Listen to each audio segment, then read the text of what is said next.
ایک لڑکا میری بھابھی کو پسند کرتا تھا۔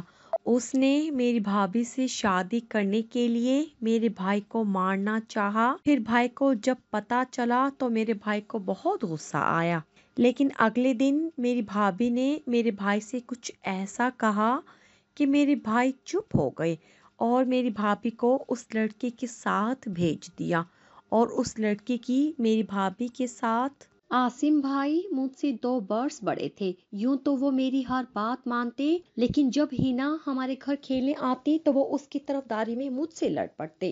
یہ بات مجھے بری لگتی، چاہتی تھی کہ بھائی میرا ساتھ دیں، لیکن وہ کبھی ایسا نہ کرتے۔ تب اپنی تایا زاد ہینا سے مجھے حسد محسوس ہوتا۔ یہ تو خیر بچپن تھا، نہ سمجھی کی عمر تھی۔ جب ہم بڑے ہو گئے تو عقل آ گئی۔ اب میں اپنے بھائی اور ہینا کے مابین محبت دیکھ کر خوش ہوتی، دل سے چاہتی ان کی آپس میں شادی ہو اور یہ ایک ہو جائیں۔ اللہ نے ہماری سن لی۔ والد صاحب نے بڑے بھائی سے ہینا کا رشتہ مانگ لیا، دونوں کی منگنی ہو گئی۔ بچپن کے دن بیت گئے تھے، ہم لڑکیوں نے گھر سے نکلنا بند کر دیا تھا، مگر عاصم بھائی تایا کے گھر جاتے تھے۔ جس روز وہ وہاں جاتے ہینا خوش ہو جاتی۔ میں نے بھی ہینا سے دوستی کر لی، وہ میری ہونے والی بھابھی تھی۔ میں اسے بھائی کے نام سے چھیڑتی، اسے بھابھی کہتی تو وہ شرما جاتی، سوچتی یہ رشتے کتنے خوبصورت ہیں، زندگی میں سارے رنگ انہی سے تو ہیں۔ بدقسمتی کا وہ دن یاد ہے جب ایک روز ہماری ایک رشتے کی پھوپھی ملتان سے ملنے آئی، ساتھ ان کا بیٹا ارشد بھی تھا، جو کافی خوبصورت اور پرکشش شخصیت کا مالک تھا۔ یہ زمیندار لوگ تھے اور روپے پیسے کی ریل پیل تھی۔ ارشد سرخ و سفید رنگت اور شاندار قد و کاٹ کا مالک تھا، تاہم وہ کم گو اور ضدی قسم کا لڑکا تھا، کچھ مغرور بھی تھا۔ 3-4 دن ان کی خاطر مدارت میں گزرے۔ ایک روز عاصم بھائی نے ارشد سے کہا، آؤ کھیتوں میں چلتے ہیں، آموں کی باغ کی سیر کرتے ہیں۔ جب یہ لوگ ڈھیر سارے آموں کے ساتھ واپس آئے تو ہمارے گھر ہینا آئی ہوئی تھی۔ عاصم بھائی نے کہا، ہینا آم کھاؤ، یہ ہم تمہارے لیے لائے ہیں۔ وہ بولی، ذرا ان کو برف میں تو لگاؤ، کیا گرم ہی کھلاؤ گے؟ ہینا اور عاصم بھائی مذاق کرنے لگے اور سب ان کی بات لگے۔ تبھی ارشد کی نظر ہینا پر پڑی تو وہ ٹھٹک کر رہ گیا، جیسے کسی نے اس پر زہر پھونک دیا ہو۔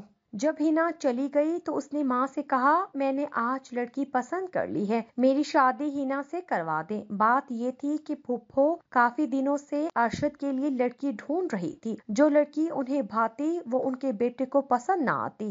آج بیٹے کا اندیا پا کر وہ خوشی سے پھولی نہ سماتی تھی کہ ارشد نے کسی کے لیے ہاں تو کہی۔ انہوں نے امی سے بات کی، وہ بولی، ہینا کی منگنی میرے بیٹے سے ہو چکی ہے، آپ اس کی چھوٹی بہن مائرہ کا رشتہ لے لیں۔ پھوپھو نے بیٹے کو بتایا کہ ہینا کا رشتہ نہیں مل سکتا، اس کی منگنی عاصم سے ہو چکی ہے، اس کی بہن بھی اس جیسی ہے، تم اسے دیکھ لو تو میں ان کے والدین سے بات کرتی ہوں۔ یہ سنتے ہی ارشد بگڑ گیا، اس نے کہا، شادی میں ہینا سے کروں گا۔ جب ماں نہ مانی تو اس کا پارا چڑھ گیا، ضدی تو تھا ہی، گھر سے نکل گیا، جا کر نہر میں چھلانگ لگا دی۔ وہ تیرنا نہ جانتا تھا۔ وہاں لوگ جمع ہو گئے، ان میں سے 2 دیہاتی جو تیرنا جانتے تھے نہر میں کود گئے اور ارشد کی جان بچا لی۔ بہرحال وہاں کافی شور شرابہ ہوا۔ ارشد کی تو جان بچ گئی، مگر اس کی اس حرکت سے سب ڈر گئے۔ یوں ہمارے ارمانوں کو رونتے ہوئے، ہماری خوشیاں برباد کر کے ارشد اور اس کی ماں نے یہ بازی جیت لی۔ اس میں اصل حقیقت یہ تھی کہ یہ بہت امیر کبیر لوگ تھے، سارا خاندان نہ صرف ان کی عزت کرتا تھا بلکہ ان سے مرعوب بھی تھا، لہٰذا تایا بھی پھوپھو کی منت سماجت کو نہ ٹال سکے۔ عاصم بھائی سے ہینا کی منگنی توڑ کر ارشد سے کر دی اور تایا ابو نے یہ فیصلہ دے دیا کہ عاصم کو میں مائرہ دے رہا ہوں، دونوں بہنیں ہیں۔ والد صاحب نے بڑے بھائی کی لاج رکھ لی۔ یوں ارشد صاحب میرے بھائی کے سینے پر مونگ ڈل کر چلے گئے۔ جو کچھ ہوا اسے کیا کہنا چاہیے، ارشد کی ضد یا تقدیر کا لکھا، مگر تقدیر کا یہ فیصلہ ہینا کو ہرگز قبول نہ تھا۔ وہ عاصم بھائی سے بچپن سے محبت کرتی تھی، منگنی توڑی گئی تو وہ رو رو کر نڈھال ہو گئی۔ ادھر میرے بھائی کو چپکے سانپ نے ڈس لیا، وہ ایسے خاموش ہوئے جیسے کبھی بولے ہی نہ ہو۔ انہی دنوں ہمارے ماموں لاہور سے آ گئے، انہوں نے محسوس کر لیا گھر میں سوگ کی سی کیفیت ہے۔ اور یہ سوگوار ماحول عاصم کی وجہ سے ہے۔ ماموں نے امی سے دریافت کیا، والدہ نے بتا دیا کہ ہینا سے رشتہ ٹوٹنے کا دکھ ہے۔ ماموں زبردستی عاصم کو اپنے ساتھ لاہور لے گئے تاکہ ماحول تبدیل ہونے سے وہ یہ زخم بھول جائے، لیکن بچپن کا کاری گھاؤ اتنی جلدی بھرنے والا نہ تھا۔ 6 ماہ بعد عاصم بھائی گھر آئے تو ان کا چہرہ پہلے سے زیادہ مرجھایا ہوا تھا، جیسے چہرے پر اداسی جم کر رہ گئی ہو۔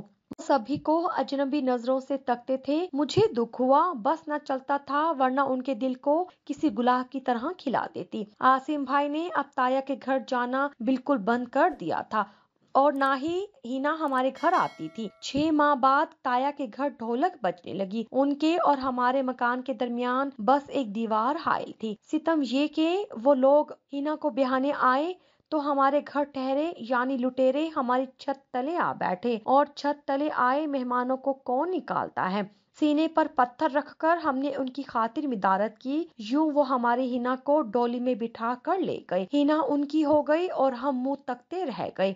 اس موقع پر عاصم بھائی اپنے کمرے میں محصور رہے اور جب 2 روز بعد باہر نکلے تو ان کی آنکھیں سرخ اور سوجی ہوئی تھی۔ ان کی لہو رنگ آنکھوں کو دیکھ کر میں نے سوچا تھا کہ انسان کا ارمانوں بھرا دل کس لیے بنایا گیا ہے۔ جب امیدیں اور آرزوئیں اس دل کو اپنا مسکن بنا لیتی ہیں تو خوشیوں کی بارات آنے کا انتظار ہوتا ہے، مگر یہ خوشیاں چھین لی جاتی ہیں۔ آدمی ٹوٹ پھوٹ کر مٹی ہو جاتا ہے، پھر خوشیاں کیا اور ان کی بساط کیا۔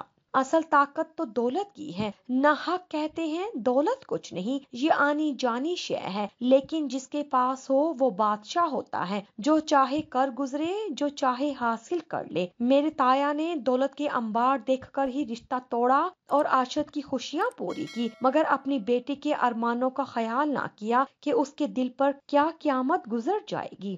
جب ہینا شادی کے بعد میکے آئی تو وہ ایک بے جان مورتی لگ رہی تھی۔ اس کے چہرے پر ایک مردہ مسکراہٹ تک نہ تھی۔ چہرہ جذبات سے عاری اور سپاٹ تھا، جبکہ ارشد فاتحانہ انداز میں باتیں کر رہا تھا۔ ہینا کی زبان ہمارے سامنے نہ کھل سکی، مگر جو باتیں زبان سے ادا نہ ہو سکتی تھی وہ آنکھوں آنکھوں میں ہو گئی۔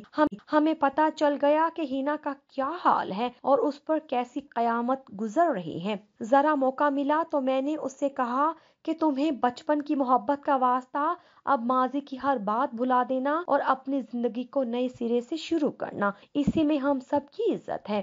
یہ بات وہ گرہ میں باندھ کر لے گئی اور سسرال جا کر اس نے حالات سے سمجھوتا کر لیا، مگر میرے بھائی کے دل سے اس کی یاد نہ گئی۔ ہم سب عاصم بھائی سے کہتے تھے کہ اب شادی کر لو، مگر وہ شادی کے نام سے ہی چڑھتے تھے۔ ایک دن ہینا آئی تو ارشد بھائی ساتھ نہ تھے، وہ ہمارے گھر بھی آ گئی۔ امی نے اس سے کہا کہ ہینا تم ہی عاصم کو سمجھاؤ کہ یہ شادی کے لیے حامی بھر لے، ہم تو سمجھا کر تھک گئے ہیں، یہ ہماری سنتا ہی نہیں۔ ہینا امی کے اصرار پر عاصم بھائی کے کمرے میں گئی، وہ اپنی پلنگ پر دراز تھے۔ ہینا کو دیکھ کر ہڑبڑا کر اٹھ بیٹھے جیسے کوئی خواب دیکھ لیا ہو۔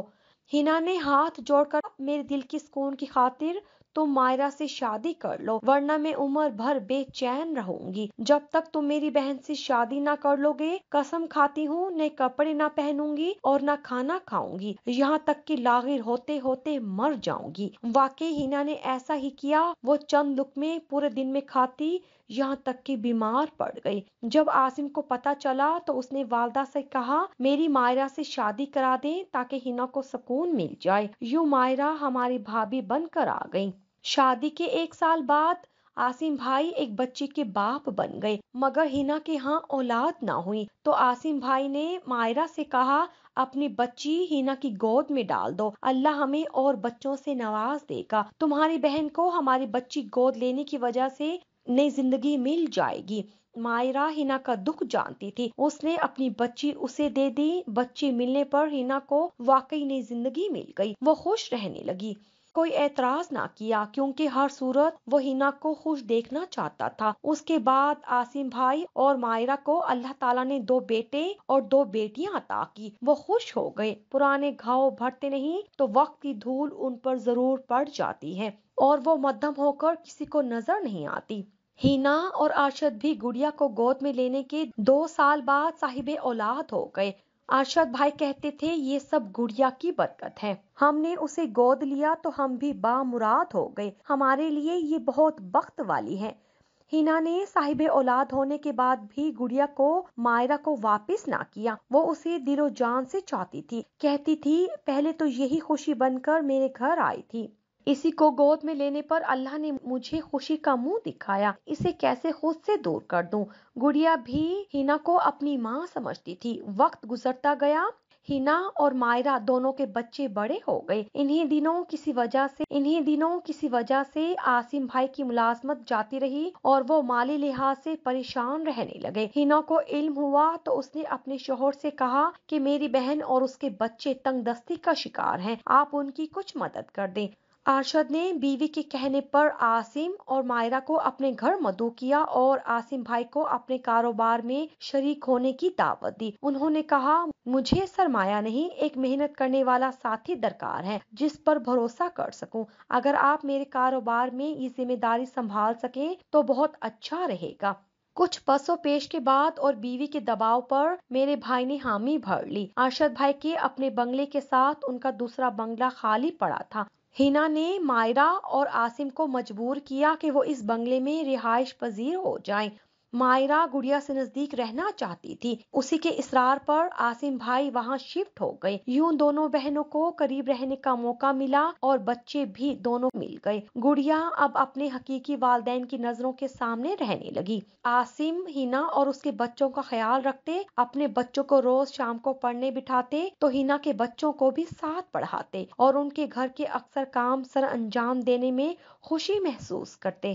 وقت تیزی سے گزرتا گیا، مائرہ بھابھی اور ہینا کے بچے پڑھ لکھ گئے اور اب ان کی شادی کی فکریں والدین کو لاحق ہوئیں تو دونوں بہنوں نے سر جوڑ کر مشورہ کیا اور اپنے شوہروں کو قائل کیا کہ آپس کے رشتے اچھے رہیں گے۔ یوں ہینا کی دونوں بیٹیاں مائرہ نے لے لی اور مائرہ کی دونوں بچیاں ہینا نے اپنے بیٹوں کے ساتھ بیاہ دی۔ گڑیا باقی رہ گئی کہ وہ دونوں گھرانوں کے لڑکوں کی مشترکہ بہن تھی، اس کی شادی ایک غیر خاندان میں ہو گئی۔ جب ہم عاصم بھائی کے بچوں کی شادی میں گئے، ہم نے محسوس کیا کہ ہمارا بھائی بہت مطمئن اور خوش ہے۔ ہینا اور مائرہ میں اتنی محبت تھی کہ انہوں نے کسی اختلاف کو پنپنے نہ دیا، دوری اختیار کرنے کی بجائے ایک دوسرے کے قریب تر ہو گئی، جس کی وجہ سے دونوں کنبے جڑ گئے اور وہ خوشیاں جو بڑوں کی وجہ سے کھو گئی تھی، ان سے بچوں کی جھولیاں بھر گئی۔ جس روز میرے بھائی کے دونوں بچوں کی شادی ہوئی،